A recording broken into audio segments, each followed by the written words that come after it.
Deb Cooper with the Canine Chronicle, bringing you Table Talk Live with Elaine Lessig, who for the last 2 days has been judging in Bloomsburg, Pennsylvania. Welcome back, Elaine. It's wonderful to see everybody, to be at a dog show, and to do something that really felt normal. Speaking of normal, did you feel safe?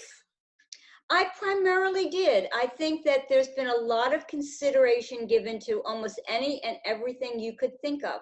I mean, life is not perfect. And are there tweaks that could be done? Of course they are. And I think this was a learning experience for this part of the United States. We didn't have any shows in the Northeast forever. And so now we're back to doing it. And it's a learning experience.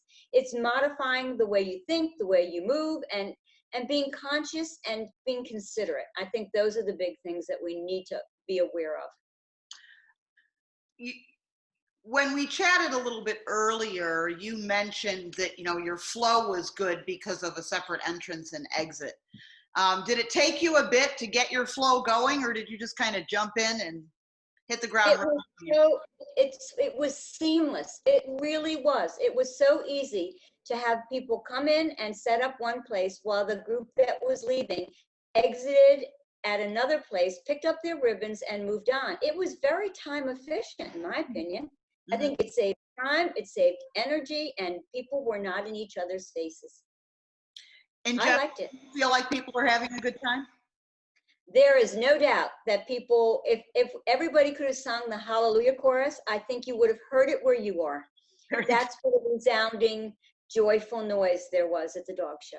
That's great. And you're happy to be back. You look terrific. No worse for the wear after, judging near 175 dogs now 2 days in a row. I find judging energizing in its own way.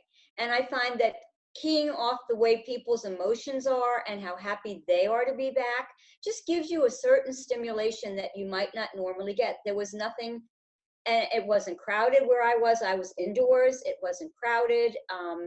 You could watch a group. You just had to sit 6 feet back from the ring and 6 feet apart, and there were opportunities to do that. No, I think what we had is a joyful noise.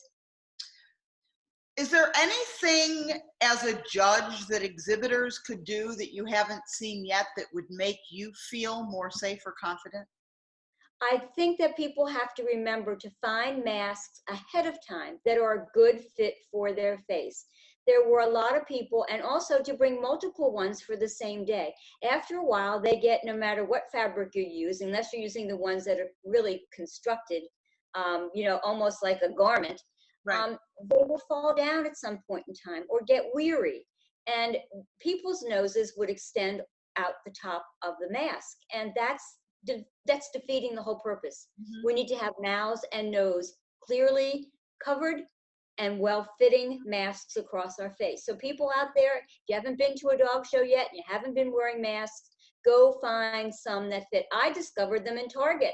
Children's masks, cotton masks that have a filter in them. And for my little face, they're a good fit. Great. Anything else that you would like to either give a shout out to or ask of our exhibitors, our show committee? I mean, I think that, every dog show that's coming off right now is, the people that are behind it are definitely to be commended. I know you mentioned that it's going to help you with your December activities, which is amazing. So, there's a lot of that too. But, I think we all appreciate that work. It's a learning curve. None of us have ever been here before. And for an inaugural experience, it's been a very positive one. There was a show chairman who really worked to make things as good as he could. Now, we've had 2 days. Tomorrow, there's a public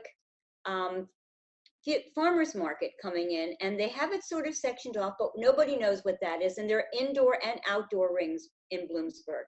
Mm-hmm. So that's something that people are a little concerned about, but they're thinking it through, that Harry Miller has an amazing team of people here who are at your beck and call. If there's something that concerns you, there isn't somebody more than 20 feet away that you can go over and talk to them. Every sort of disinfectant wipe and everything is out there, but they're also available for people who walk by your table to pick up and use. So I would suggest, if you want to really be safe, bring your own PPE, and which is personal protective equipment. Have your own wipes, have your own gloves, have your own masks. Don't depend on other people to provide them for you, because then you can choose your own level of safety, and everybody has a different one. Great. That's really good advice for somebody who's now been, in it for 2 days and has 2 more to go. So, everyone remember, take heed, if at all in doubt, bring your own PPE, bring your own disinfectant wipes, bring all of your own supplies, and then you don't have to worry about availability, right? Yes, and remember, if the mask fits, wear it. If the mask does not fit, find one that does. Masks save lives. There you go.